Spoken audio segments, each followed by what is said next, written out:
Hello and welcome to another edition of Adult Erotica in Comics. You're watching SVon82. I am Scott. Scotty, you can call me whatever you want to. Just as long as you hit that like button on the way in, I'll be eternally grateful. Now on today's episode, we're going to be talking about a popular underground comic strip by the name of Fritz the Cat by cartoonist Robert Crumb. So stick around.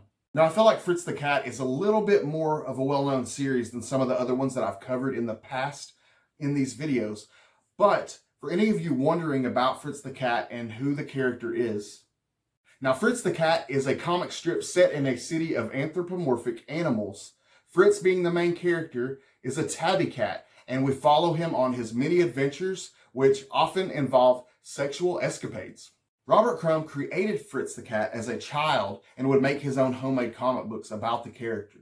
Fritz the Cat was originally created in 1959. Robert Crumb created a comic book story and called it Cat Life.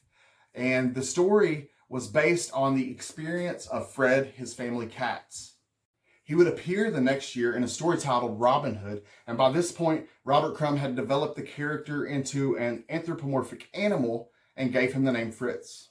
Fritz appeared in the early 60s Animal Town strips drawn by Charles Crumb and Robert Crumb. And I should probably pause here because it's important to note that Robert Crumb came from a whole family of successful cartoonists, and Charles being Robert's oldest brother, Robert also had another brother by the name of Maxim Crumb, who was also himself an artist. Other notable artists from the Crumb family include Robert's wife, Alan Kaminsky Crumb, and their daughter, Sophie Crumb, whose work at an early age would appear in her parents' underground comics. Fritz was set in a modern super city filled with millions of other animals. Now, Robert Crumb says that he decided to go this route due to his love for talking animal comics as a child. Now, one of his favorite cartoonists being Carl Banks, who, if you're unfamiliar with who Carl Banks is, was a famous cartoonist for Disney comic books. Crumb also admits to taking inspiration from the comic strip Pogo by Walt Kelly, which also features anthropomorphic animals.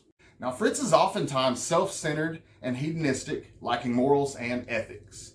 Though he had those negative qualities, he was at the same time very smooth and very self-assured.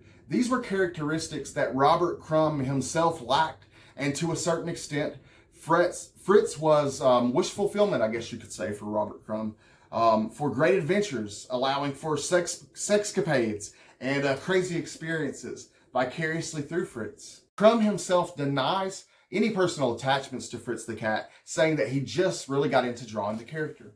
Now, an early untitled 10-page story drawn in 1964 and later released in 1969 as part of Crumb's Comics and Stories on Ripoff Press depicts Fritz as a beatnik caricature who has an incestuous run-in with his sister. Very odd. In Fred the Teenage Girl Pigeon, Fritz is portrayed as a hip poet and college dropout in the hippie scene. And in the strips titled Fritz the Cat and Fritz Bugs Out, there were anthropomorphic characters being used to comment on race relations, and they began having crows represent black people. So you'll see that later on. Actually, in the movie, they had black people being represented as crows as well as police officers being represented as pigs, and some other things that probably wouldn't fly too well today. But moving on, there was a strip titled Fritz the Cat, Secret Agent of the CIA, in which Fritz plays an agent of the CIA. Later, there was a strip titled Fritz the No Good, where it has him becoming involved with terroristic revolutionaries. Fritz has an on-again, off-again relationship with a female fox by the name of Winston. Their relationship story carries on throughout the series, throughout the years. Now, Fritz's very first appearance was in Help magazine in 1965. That was published by former Mad magazine editor Harvey Kurtzman. And it had two different stories, the debut story being called Fritz Comes On Strong, in which Fritz brings home a young female cat, strips off her clothes before getting on top of her to pick fleas off of her. Preceding the publication of the story, Kurtzman sent Crumb a letter that read, "Dear Robert Crumb, we think the little pussycat drawings you sent us were great. Question is, how do we print these without going to jail? Now, he had Crumb alter the final panels before it went on to publication. Now, Crumb would go on to later say that in terms of today's standards, the original panels were actually very tame. In May of '65, Help magazine published a second Fritz story titled Fred the Teenage Girl Pigeon. Now, we talked about this before. In this story, Fritz is a pop idol and he brings home a female pigeon groupie to a hotel and he decides to eat her. The next Fritz comic strips would appear in Cavalier magazine from February of 1968 to October of '68. In the summer of '68, Fritz the Cat appeared in Viking Press compilation titled Head Comics. In 1969, Ballantine Books paid $5 grand to Crumb in advance for the publication rights to a compilation of 3 stories featuring Fritz. Omaha used that money to purchase 3 acres of land. Now, Crumb would then abandon the character later that year. Previously unpublished stories appeared in Promethean Enterprises number 3 and 4 in 1971 and Artistic Comics in 1973.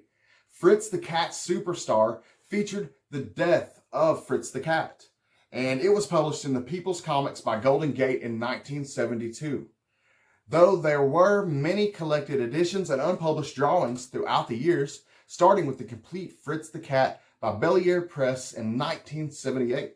Now, unlike a lot of the other underground comic books that I've covered while doing this series, this one actually has a film that came to fruition. Not only did Fritz the Cat get a film, and it actually was released, but it was a very successful film as well. So I thought that we should probably talk about this as it does add to the history of Fritz the Cat and Robert Crumb.